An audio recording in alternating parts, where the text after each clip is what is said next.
मेरे अत्यंत प्यारे साथियों, सबको मेरा प्रेम भरा नमस्कार स्वीकार हो। बच्चों, एक था राजा जिसे अपना राज भोगते हुए बहुत समय हो गया था। सारे सिर के बाल सफ़ेद होने लगे थे, लेकिन उसका मन सांसारिक मोह माया से भरा नहीं था।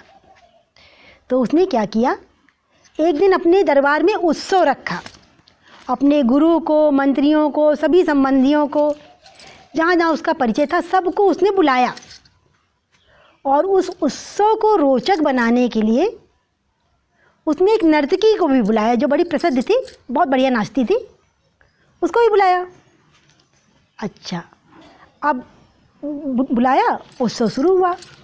तो उसने अपने गुरु जी को थोड़ी सी स्वर्ण मुद्राएं, सोने की मुद्राएं दे दी थी। भाई, जहाँ इनका दिल करे ये नर्तकी के नाच पर या जो उसको गाना अच्छा लगे उस पर वे पुरस्कार के रूप में दे सकें। अब उत्सव प्रारंभ हुआ, नर्तकी नाचने लगी, रात भर नाच गाना चलता रहा। जो सुबेरा होने वाला था, 4 बजे का समय ब्रह्म मुहूर्त कहलाता है, तो ब्रह्म मुहूर्त का समय था।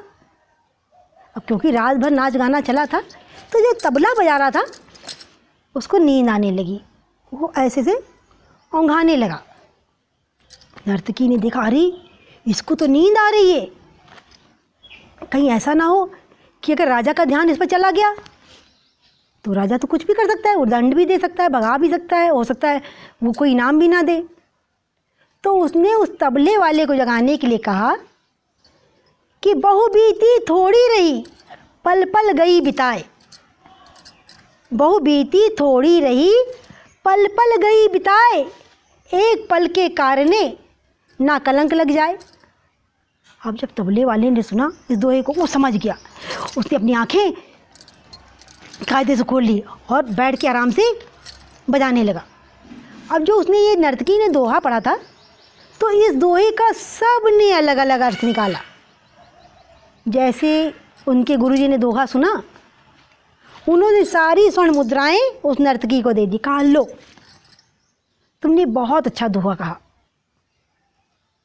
अब जब उन्होंने स्वर्ण मुद्राएं दे दी और कहा कि बहुत बढ़िया तुमने दोहा कहा, तब तक क्या हुआ, जो राजा की लड़की थी वो आई, उसने अपना 9 लखा हार निकाला और नर्तकी को दे दिया। कहा, तुमने बहुत सुंदर दोहा कहा, मैं तुमसे बहुत प्रसन्न हूँ। इसके बाद राजा का पुत्र आया, युवराज, उसने अपना मुकुट निकाला और नर्तकी को दे दिया। कहा, लो, तुम्हारे दोहे से मैं अत्यधिक प्रसन्न हुआ। अब राजा बड़ा हैरान हो गया, बड़ा अचंभित कि भाई पूरी रात गाना बजाना चला, एक से एक अच्छे से गाने गाए, एक से अच्छा डांस किया इसने, बहुत बढ़िया बढ़िया नृत्य किया, और खाली इस दोहे पर सबने सब कुछ लुटा दिया।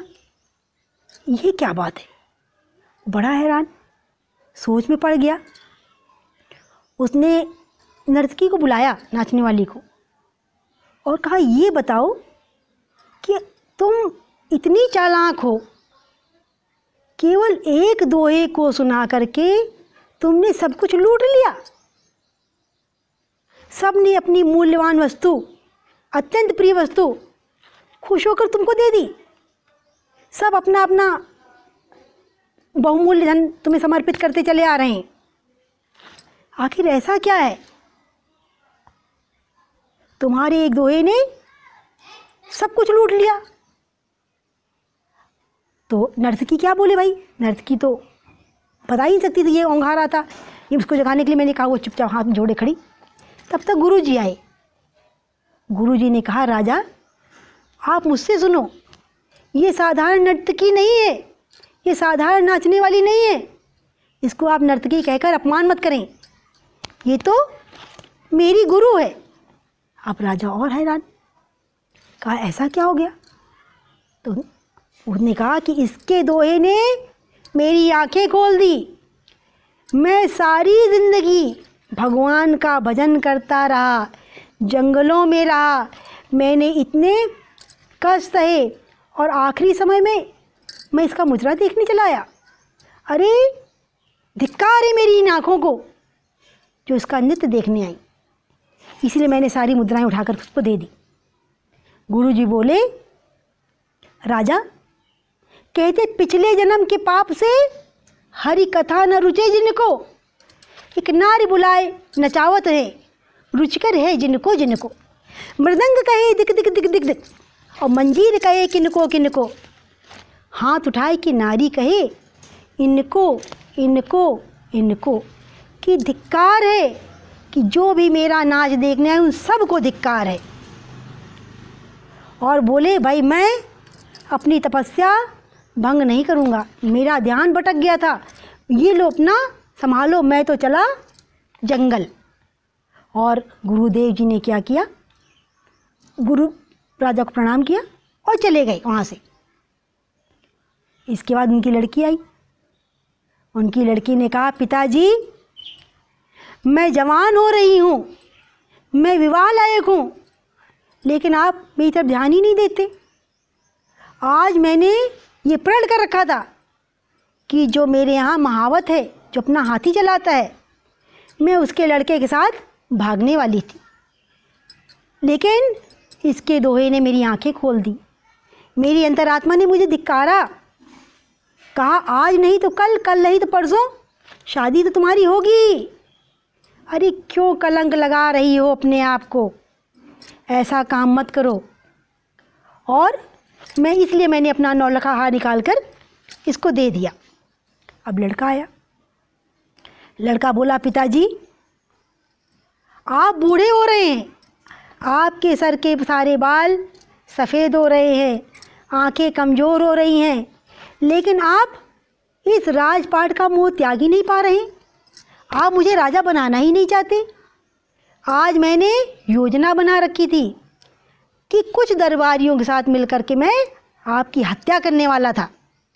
मैं सोच रहा था यहाँ नर्तकी नाच रही होगी, आप आनंद ले रहे होंगे, और मैं दरबारियों के साथ मिलकर आपकी हत्या कर दूंगा और मैं राजा बन जाऊंगा।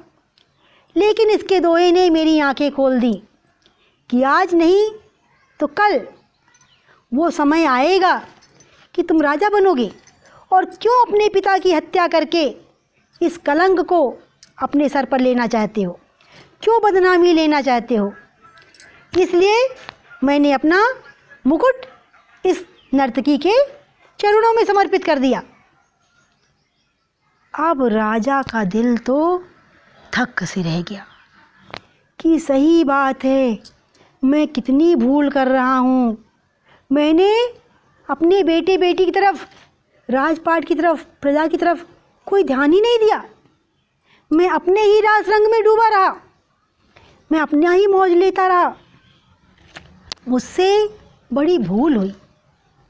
और मेरे लाडलो, उसने उसी समय अपनी बेटी को बुलाया और कहा, बेटी इस समय एक से एक अच्छे राजकुमार, एक से एक योद्धा बलशाली यहाँ आए हुए हैं, जो तुम्हें पसंद हो उसके गले में वरमाला डाल दो, मैं उससे तुम्हारी शादी कर दूंगा।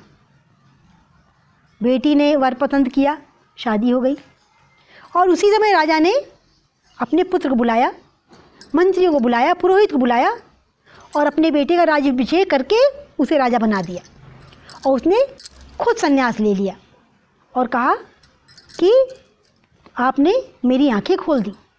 अब जो नर्तकी थी वो सोचने लगी, लो सब लोग सुधर गए, गुरुजी सुधर गए, पुत्री सुधर गई, बेटा सुधर गया, राजा सुधर गया, और मैं वहीं की वहीं।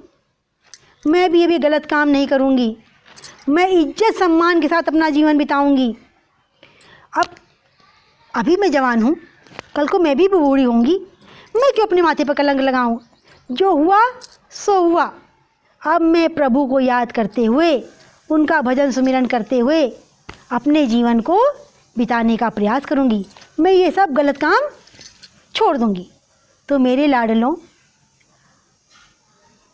हम इस दोहे से यदि कोरोना की समीक्षा करें तो हम देखेंगे कि 22 तारीख से जो हमने संयम बरता है, परेशानियां झेली हैं, कहीं ऐसा ना हो कि अंतिम क्षण में हमसे कोई ऐसी छोटी सी भूल हो जाए, हमसे कोई ऐसी लापरवाही हो जाए कि हम अपने साथ साथ पूरे समाज को ले डूबे। कहते ना, हम तो डूबेंगे सनम पर तुम्हें साथ लेकर, तो ऐसी भावना नहीं होनी चाहिए। तो आओ हम सब मिलकर कोरोना से संघर्ष करें और अपने घर पर सुरक्षित रहें व सावधानियों का विशेष ध्यान रखें। कहीं ऐसा ना हो कि बहु बीती थोड़ी रही, पल पल गई बिताए, और एक पल के कारण ना कलंक लग जाए। हमने आपने इतनी परेशानियों को झेला है, तो मेरे लाडलों, आप सब लोग अपने प्रधानमंत्री की बात मानते हुए, अपने देश को के हित को ध्यान में रखते हुए, अपने हित को ध्यान में रखते हुए घरों में सुरक्षित रहते हुए लॉकडाउन का पालन करें। और बेटा, ये यकीन रखो, ये विश्वास रखो कि हम जीतेंगे और कोरोना वायरस हारेगा। कोरोना वायरस को हारना ही होगा, अंत में जीत हमारी ही होगी, हम विजयी होंगे। मन में ये दृढ़ विश्वास रखो। तो भाई आज सब मेरे साथ मिलकर बोलेंगे, भारत माता की जय। हम जीतेंगे और कोरोना वायरस हारेगा। आज की कहानी आपको कैसी लगी कमेंट बॉक्स में लिख के बताना।